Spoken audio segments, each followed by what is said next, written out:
Voilà. Alors, bonjour tout le monde. Bien entendu, c'est la première séance par rapport au cours méthodologie de rédaction scientifique. Et comme bien sûr, je l'avais souligné au départ, ces séances seront enregistrées pour des raisons de traçabilité. Alors, de quoi s'agit-il exactement? Il s'agit de la méthode pour n'importe quelle rédaction scientifique. Si vous envisagez à la fin de la formation établir un travail de fin d'études, si plus tard vous voulez faire des recherches, si vous voulez faire aussi une thèse de doctorat, dans tous les cas, que ce soit TFE, que ce soit des articles scientifiques ou même rapport de stage ou thèse doctorale, donc ça sera l'objet, bien entendu, de ce cours, la méthodologie de rédaction scientifique.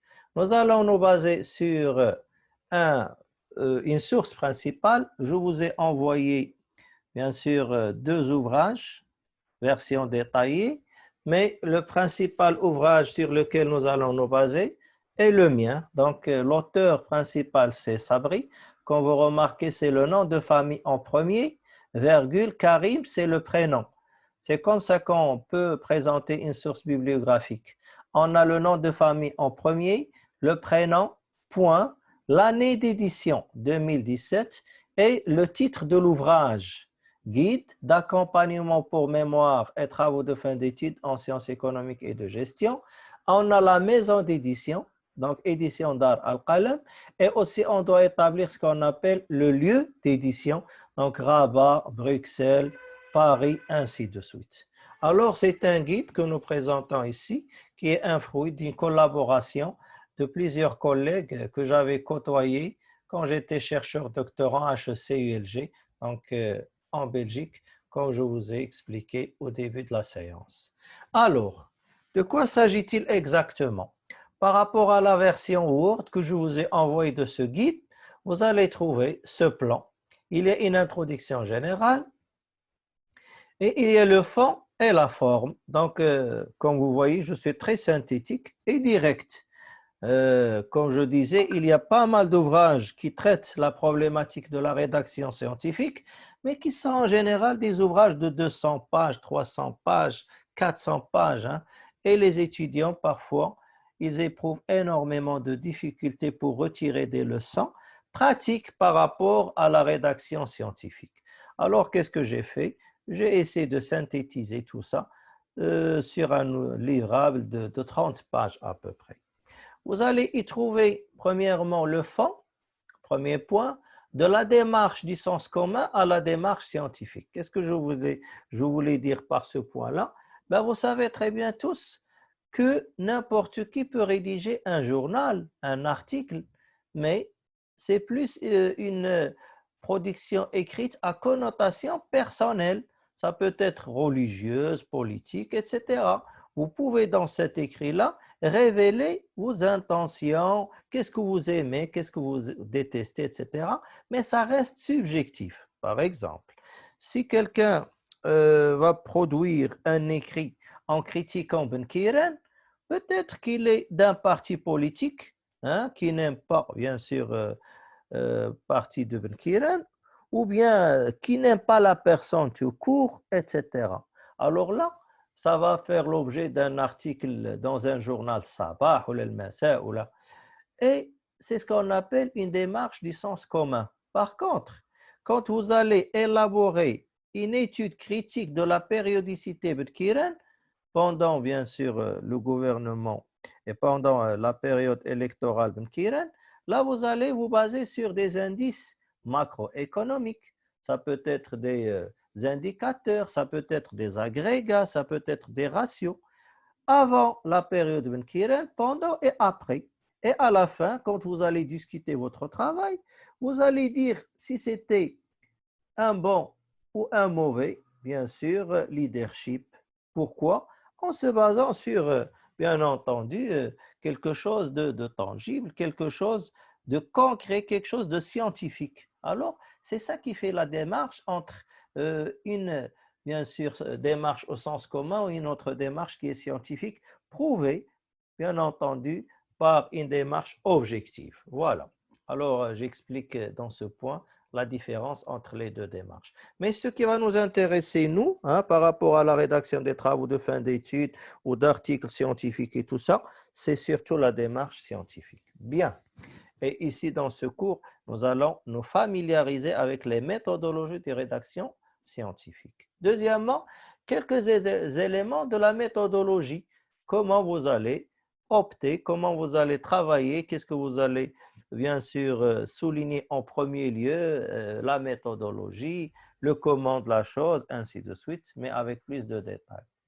Troisième point, je vais analyser les différentes phases de préparation, de l'établissement, de la rédaction, de la finition, ainsi de suite. En général, il y a 3 phases de ce processus de la démarche de recherche. Quatrièmement, la défense. Aussi, je parle dans le mini-guide des conditions pour passer une bonne défense d'un travail de fin d'études devant un jury. Et même lors de la présentation d'aujourd'hui, à la fin, je vais vous donner quelques conseils pour réussir votre exposé. Pensez aux exposés, hein, n'importe quel exposé professionnel ou autre. Même dans votre travail, vous aurez besoin de ces capabilities, donc capabilities, ou bien ces capacités de rédaction, ou bien d'exposé de communication que je vais vous expliciter plus tard, Inch'Allah. Alors, cinquièmement, je vais parler de quelques conseils pour réaliser un bon travail de fin d'études. Ici, j'avais utilisé PFE. Pourquoi? Quelle est la différence? Donc, il s'agit là d'un projet en réalisation. C'est un processus. Mais à la fin, le travail finalement réalisé, c'est plus un travail de fin d'études. Donc, vous pouvez dire travail de fin d'études, TFE, ou projet de fin d'études, PFE. Alors, au 6e point, je vais parler de la structure, comment le mémoire, comment un TFE est composé. Je vais septièmement parler des critères d'évaluation. Je vais carrément vous donner des grilles sur lesquelles les professeurs, les membres du jury se basent pour élaborer une évaluation de n'importe quel travail scientifique. Et huitièmement, je vais essayer de vous montrer tout ce que vous devez éviter pour, bien sûr, améliorer au mieux possible votre travail. Et à la fin, par rapport à cette première partie, je vous donne une liste de plusieurs ouvrages, de plusieurs des livrables que j'avais utilisés, bien sûr, une liste non exhaustive, de la bibliographie tout simplement que j'avais utilisée pour élaborer cette première partie. La deuxième partie, elle est plus pratique, c'est la forme. Qu'est-ce qu'il faut faire, qu'est-ce qu'il ne faut pas faire au niveau, bien sûr, Word, mise en page, ainsi de suite. Alors, vous allez y trouver le mémoire, l'ampleur, la taille, l'épaisseur, les polices à utiliser, leur taille, ainsi de suite. Deuxièmement, ça c'est très, très, très important. Les normes bibliographiques, ce que je vais appeler plus tard les normes APA. Comment peut-on, par exemple, nous inspirer d'un ouvrage? Comment nous allons l'expliquer? Comment nous allons le montrer? Par exemple, quand vous vous inspirez d'un ouvrage, ce n'est pas la même chose quand vous allez vous inspirer d'un article scientifique. Donc, comment vous allez le mettre? Comment vous allez le montrer au jury? Comment vous allez montrer au jury, par exemple, que vous êtes inspiré d'un travail au sein d'un colloque scientifique? Comment aussi vous allez montrer le fait que vous avez utilisé une webographie, ça s'appelle, ou bien la cytographie, en référence au web ou bien au site, c'est-à-dire sur le net, par exemple. Alors, voilà, ce sont les normes bibliographiques. Le domaine de sciences économiques et de gestion, mais je vais commencer plutôt par ça, c'est-à-dire le domaine dans quoi vous allez établir votre travail de fin d'études. Pardon. Par la suite, si vous allez vous inspirer d'un article, dans le point 4, je vais vous montrer comment vous allez l'expliciter dans la revue de littérature, c'est-à-dire dans le corps du texte, et à la fin, à la bibliographie. Voilà. On va faire la même chose pour les articles de recueil ou bien les chapitres d'un livre. On va le faire également si vous allez vous inspirer des ouvrages, c'est le point 6, ou bien des actes de colloque, c'est le point 7, ou si vous allez vous référer à des sites, donc la webographie, comment vous allez l'écrire, comment vous allez le montrer. Ça dépend des cas, parce que parfois on peut prendre d'un site des statistiques, des figures et tout ça, comme on peut trouver carrément un ouvrage format PDF. Donc, il y a différence, bien sûr, entre les deux supports. Donc, comment nous allons le montrer au sein de la bibliographie à la fin. Et voilà. Donc, je termine bien sûr l'exposé par quelques sources webographiques qui peuvent être utiles pour essayer de trouver pas mal d'articles ou pas mal d'ouvrages, bien entendu, qui peuvent être utiles pour votre travail de fin d'études. Je rappelle qu'il vaudra mieux désactiver votre micro, s'il vous plaît, pour avoir une bonne qualité d'enregistrement. Si vous voulez poser une question, mais si vous allez juste nous déranger, ça ne sert à rien. Merci beaucoup. Donc là, j'avais fait le tour un petit peu des différents points que vous allez trouver dans le guide que je vais vous envoyer. Bien, bien. Alors, objectif pédagogique ou qu'en est-il de l'output? C'est-à-dire, qu'est-ce qu'on attend de vous par rapport à cette formation? Vous allez, messieurs, dames, essayer de trouver un thème en lien avec votre formation. Bien entendu, vous êtes spécialisé dans tout ce qui est gestion des ressources humaines. Donc, le thème doit être en relation avec le management des ressources humaines. En premier lieu, vous allez trouver une problématique. Pourquoi? Pour dire et pour justifier pourquoi vous allez rédiger un travail de fin d'études. Donc, c'est ça la problématique. La problématique, c'est le pourquoi de la chose. C'est-à-dire, est-ce qu'il y a un problème ou bien un certain nombre de questions à lesquelles vous allez nous aider. Alors, vous allez ramener votre travail de fin d'études pour résoudre une problématique donnée. Donc, en général, la problématique, c'est une question principale et à partir de laquelle il y aura des petites questions subdivisaires, bien entendu. Il y aura la question principale, c'est la problématique et quelques petites questions. Bien. Et bien entendu, ça sert à quoi en général la problématique? Ça sert à intéresser votre public. Pourquoi nous allons être intéressés, par exemple, par la motivation des ressources humaines. Alors, vous allez souligner, grâce à cette problématique, l'intérêt du sujet, la motivation. Qu'est-ce qui va nous motiver, nous, à suivre, à lire votre travail? Ça, c'est la problématique. Les hypothèses, c'est ce que vous pensez, vous. C'est-à-dire, qu'est-ce que vous suggérez? C'est par exemple, au hasard, hein, je vais dire, quand vous êtes spécialiste en management des ressources humaines, je reste dans le domaine et je vais dire la motivation des travailleurs dans le monde du travail. Problématique, comment va-t-on motiver? Bien sûr, les personnes au sein d'une entreprise. Hypothèse, vous pouvez avancer plusieurs hypothèses. Vous pouvez dire, première hypothèse, ne pensant que l'argent est le principal moteur qui va motiver. Deuxièmement, ne pensant qu'il y a la reconnaissance. Troisièmement, quatrièmement, cinquièmement, plusieurs hypothèses. Hein? Et ces hypothèses-là, normalement, tout le travail que vous allez faire, messieurs, dames, ça va vous aider à soit valider vos hypothèses ou au contraire de les rejeter. Alors, à la fin, quand vous allez faire le tour de tout le travail, vous allez vous trouver à la fin avec les hypothèses à retenir et les hypothèses à rejeter. Bien, mais tout cela ne peut être possible que grâce à une méthodologie que vous allez utiliser. La majorité des travaux réalisés en management des ressources humaines utilisent ce qu'on appelle les méthodes qualitatives. Les méthodes qualitatives, ce sont des méthodes différentes de ce qu'on appelle les méthodes quantitatives. Les méthodes quantitatives, c'est l'utilisation, par exemple, des mathématiques dans des modèles économétriques de la recherche opérationnelle. Donc, tu prends des variables et tu essaies de les explorer, de les démontrer mathématiquement via une méthode donnée. C'est un petit peu compliqué pour vous. Par contre, pour le management des ressources humaines, en général, c'est des questionnaires que vous posez à des personnes. Ça peut être des cadres dans l'entreprise, ça peut être des ouvriers, ça peut être des chefs d'entreprise, des banquiers, ainsi de suite. et vous allez récapituler dans des graphiques, dans des tableaux statistiques. Même si vous utilisez des tableaux statistiques, vous n'êtes pas dans la méthode quantitative, monsieur, dame, s'il vous plaît. C'est toujours du qualitatif. Donc, faites attention, hein. Il y a aussi ce qu'on appelle les méthodes inductives, les méthodes déductives aussi, qui peuvent être utilisées. Alors, par rapport à la méthodologie que vous allez choisir, il faut que vous expliquiez de quoi s'agit-il. C'est quoi votre méthodologie? Laquelle?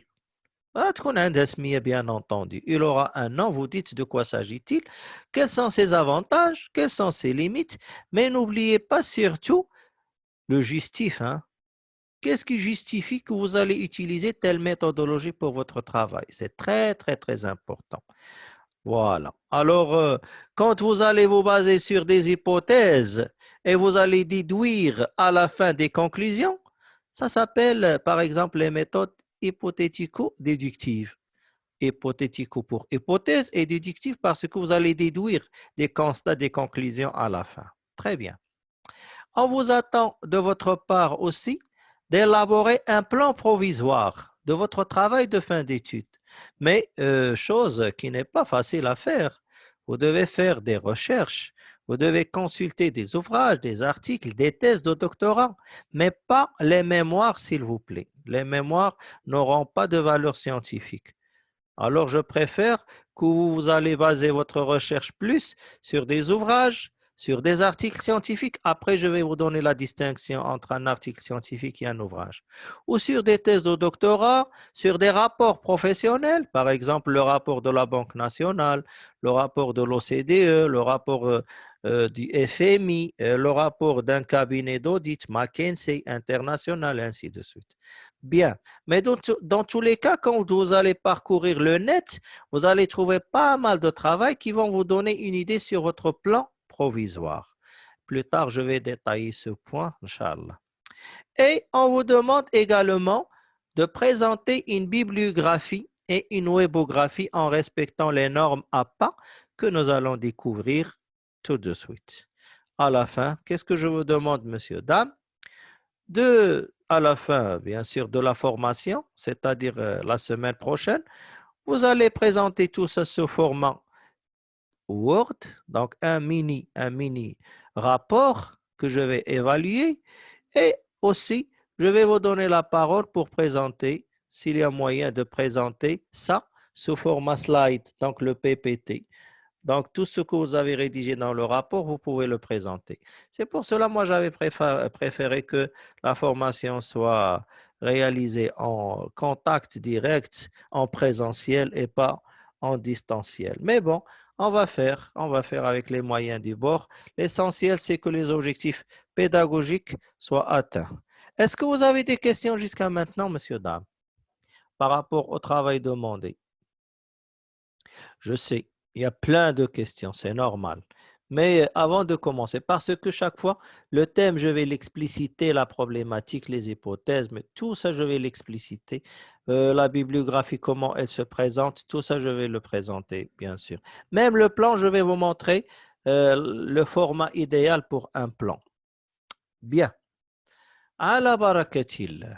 Alors, par rapport au plan de cette présentation, il y aura la nature du mémoire, le domaine, il y aura le fond et il y aura la forme.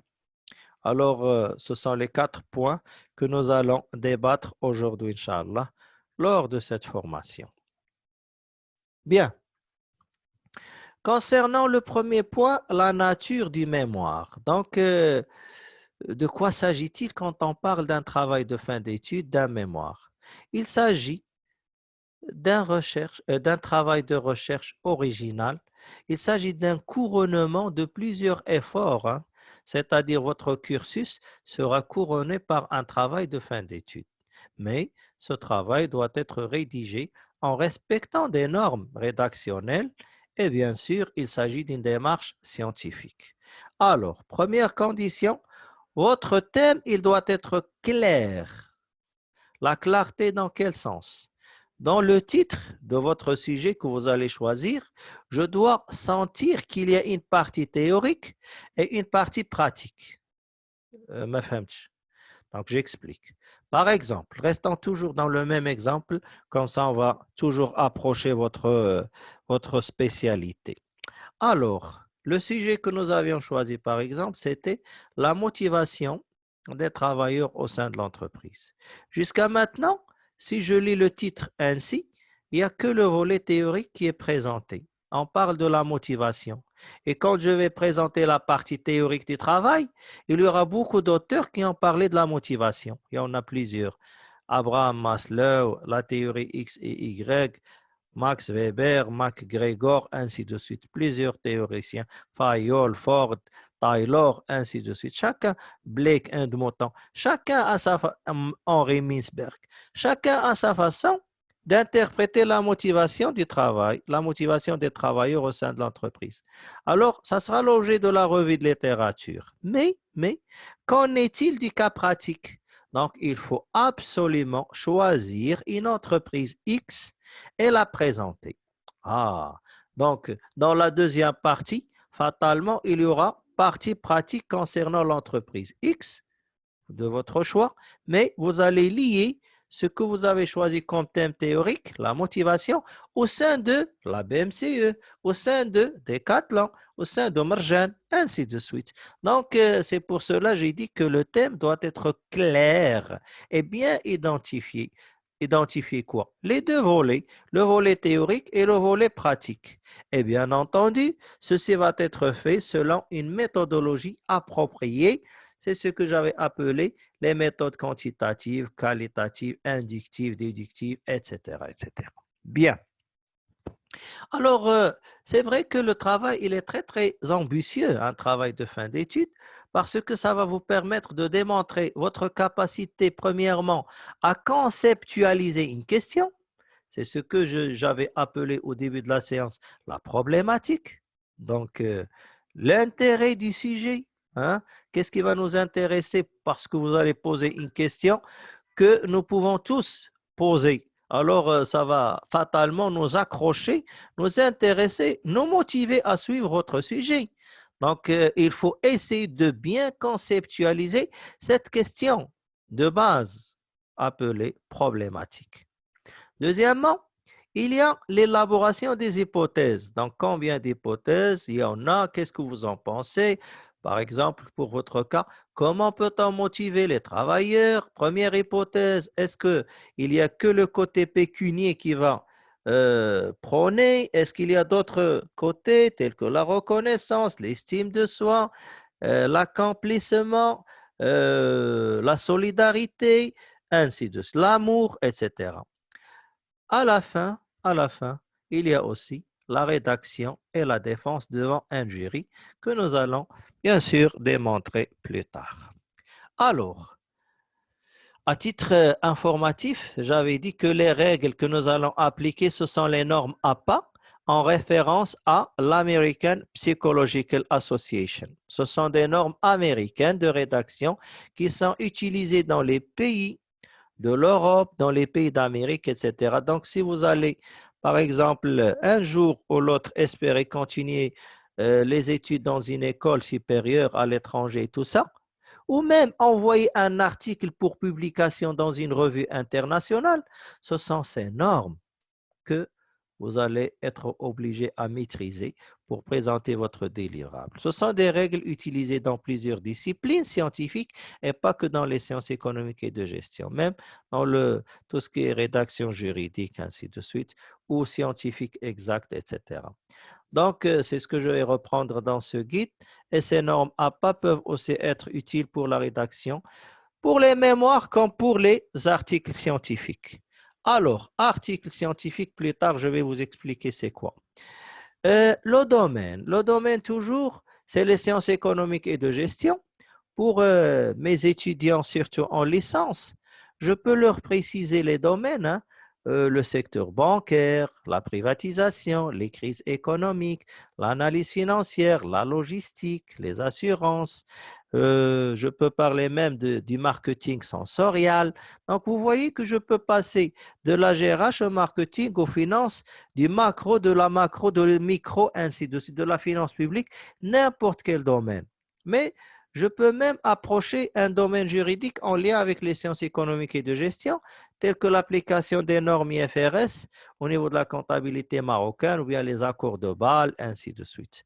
Et pour vous, hein, surtout pour vous, bon, formation en management des ressources humaines, nous préférons bien entendu que le domaine va plus être en lien avec les ressources humaines et leur gestion. Alors, un mémoire, c'est un document qui est vraiment conséquent. Hein. Conséquent, ça veut dire volumineux, mais il a de l'importance au niveau de son contenu, au niveau de son originalité, au niveau de la question que vous allez débattre, au niveau des hypothèses, au niveau de la méthodologie que vous allez utiliser, mais surtout en respectant des normes rédactionnelles. Donc, le mémoire, il aborde un thème clairement identifié qui va bien sûr réunir le volet théorique et le volet pratique. Et il y aura de l'information pertinente. Vous n'allez pas vous baser sur n'importe quelle source pour amener des statistiques, de l'information, etc. Il faut que ça soit officiel, il faut que ça soit bien sûr acceptable. Bien. Alors, ce travail universitaire, il est composé d'un ensemble de rubriques. Premièrement, il y a les pages de couverture. Donc, il y a 2 pages. La page de garde au début et une page à la fin. Il y a aussi ce qu'on appelle les pages liminaires. C'est quoi les pages liminaires? Un certain ensemble de pages. Par exemple, la première page de garde, comment elle doit être présentée. La page de titre, après la première page, il y a une page où on n'a que le titre normalement. La table des matières, donc normalement, la table des matières, il y en a qui la mettent à la fin du travail carrément, mais elle commence plus avec un sommaire. Quelle est la différence entre un sommaire et une table de matières?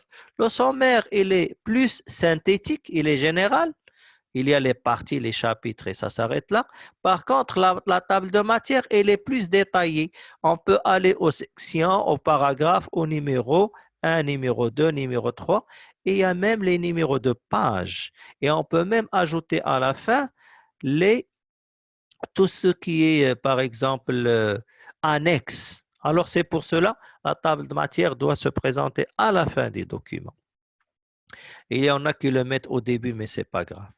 N'oubliez pas une liste des tableaux, s'il y a beaucoup de tableaux, une liste de figures, les remerciements, les dédicaces, etc., etc., etc. Alors tout ça, ça s'appelle les pages liminaires. Il y a même qui ajoute une page d'abréviation, bien entendu. Quand vous allez commencer la rédaction à partir de l'introduction générale, ça s'appelle le corps du texte. Et quand vous terminez votre cours du texte avec une conclusion générale, il y aura ce qu'on appelle les références bibliographiques. Et aussi, après les références bibliographiques, il y a ce qu'on appelle les pages d'appoint. Comme quoi? Comme des annexes, des glossaires, l'index, ainsi de suite. Exemple, là ici, vous avez un glossaire par exemple. Donc le glossaire, il y a plusieurs termes avec quelques explications. L'index aussi, les abréviations, les pages d'appoint, pages liminaires, les références, références bibliographiques, les rubriques avec leur numéro adéquat. Alors, voilà. Donc, qu'est-ce que j'ai fait jusqu'à maintenant? Je vous ai énuméré d'une façon trop générale la contenance par rapport à un mémoire, par rapport à un travail de fin d'études, bien entendu. N'oubliez pas, s'il vous plaît, quelques détails. Hein? Il y a une introduction générale, c'est comme une parenthèse que vous ouvrez, mais il y a à la fin une conclusion générale. Il y a une partie théorique et une partie pratique. Donc, Au niveau de chaque partie, on doit avoir une introduction. Donc, introduction de la première partie. Donc, aussi, vous pouvez l'appeler introduction partielle et conclusion partielle. Pour chaque chapitre, il y a aussi une introduction du chapitre, mais vous pouvez juste mettre un petit passage sans préciser le mot introduction quand il s'agit d'un chapitre. Pourquoi? Ben parce que vous allez introduire les sections. Un chapitre, c'est plusieurs sections. Donc, vous allez présenter le contenu du chapitre en plusieurs sections. Et chaque fois que vous mettez introduction, il faut toujours la fermer avec une conclusion, bien entendu. Bien. Alors, ça, c'était une vision générale. Au niveau mise en page, la numérotation, ça commence à l'introduction. C'est-à-dire, les premières pages liminaires ne doivent pas être paginées. Vous ne devez pas mettre 1 à la page de garde, 2 les remerciements, 3 dédicaces. Non. On commence à l'introduction avec numéro 1 et on continue la pagination jusqu'à la fin. Voilà. Donc, pour ne pas oublier. Bien. Donc, ça, c'était des généralités. Je vais terminer la première séance d'enregistrement et par la suite, je vais entamer la deuxième séance et je vais vous expliquer c'est quoi un article scientifique, quelles sont ses composantes et aussi c'est quoi un travail de fin d'étude, sa composante ainsi que la suite. Donc, je vais m'arrêter là. Je m'arrête à l'article scientifique. Donc, je vais bien entendu fermer l'enregistrement et je vais relancer une deuxième vidéo par rapport à ça. C'est bon? Oui, Oui, c'est monsieur. bon, merci. Oui, Ok. c'est bon, monsieur.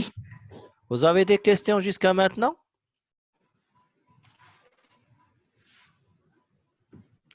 OK. Donc, je vais fermer le fichier. Vous allez m'attendre 5 à 10 minutes pour réaliser un bon enregistrement et pour le transformer en fichier. À tout de suite, dans une dizaine de minutes.